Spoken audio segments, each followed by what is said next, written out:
And we're back again, and it's 33 minutes past the hour, and you're listening to Blue Lifestyle. I'm your host, Anthony Dias-Blue.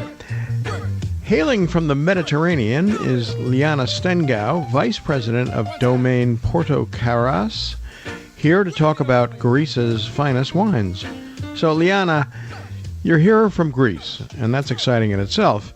And you brought really fabulous wines with you now that are going to be sold here in the United States. Domaine Porto Carras is the name of the winery, and I've tasted 6 wines now, and they're absolutely lovely. Why don't you start by telling us where the vineyards are? Thank you very much, Mr. Anthony, that you have us here, and we appreciate your tasting. Our domain is located at the northern part of Greece.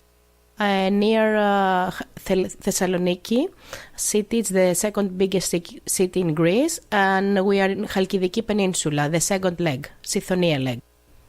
And the appellation of our estate is Meliton Slopes. Okay. And what's interesting, and I think a little bit confusing to our listeners and other people in this country, is that Greek wines are made in general from varieties that are Greek varieties that have names that are strange to us. Asiritiko, for example, which is a wonderful variety. Let's talk about the wines that we tasted today, because I was very impressed, particularly with the Malagousia. Yes, the Malagousia. Yeah, our domain has a lot of indigenous Greek varieties, and we are very proud to have Assyrtiko, the northern taste of Assyrtiko in Greece, and the very famous Malagousia. It's the indigenous Greek ancient variety that our domain revived from 1960s, and we had the first result and the first bottle around 1975.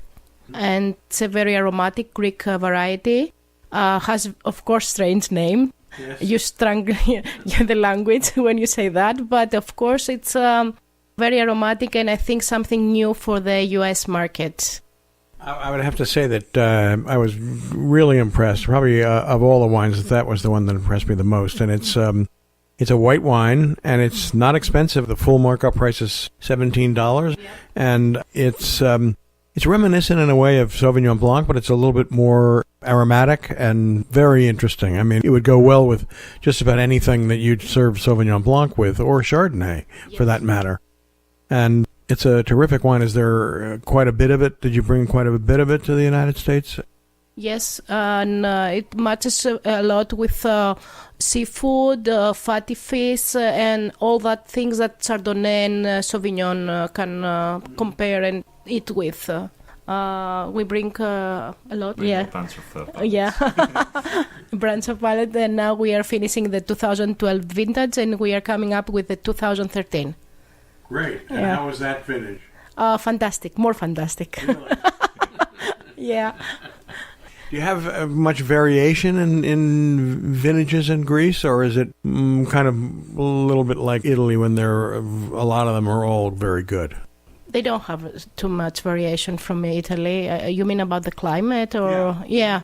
Not really, but the only thing that in our estate, the Domaine Porto Carras, is that we have the microclimate there, that it's almost similar to Bordeaux climate, and the only difference that we have the sea closer and the sun a little bit more, so we have that different, the Greek taste that I'm saying, right, inside the bottle, to make the big difference in our wines. And we tasted some red wines. Limnio was one of them, which is an ancient variety that Plato tells me he likes very much.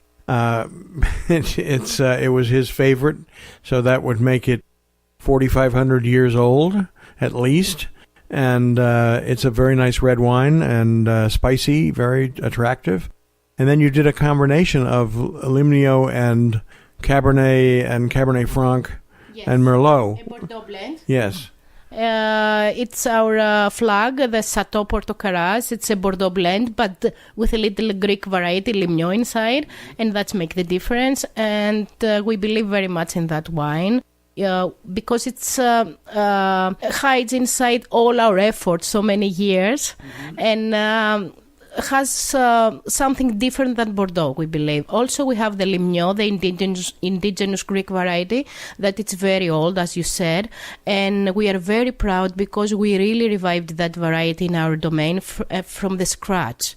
So, and the other one, the half Cabernet, half Syrah, it's our new baby. 2008 is the first one. Now we are drinking the 2010, and I hope the U.S. market likes them. That's your idea. I think they will. I think it's great, and let me tell my listeners that that all of these wines are very reasonably priced. The most expensive one is the Chateau, and it's $22 full markup. So check it out. These wines are really worth trying. They're exciting and vibrant and fresh and well made, and you ought to check them out, folks.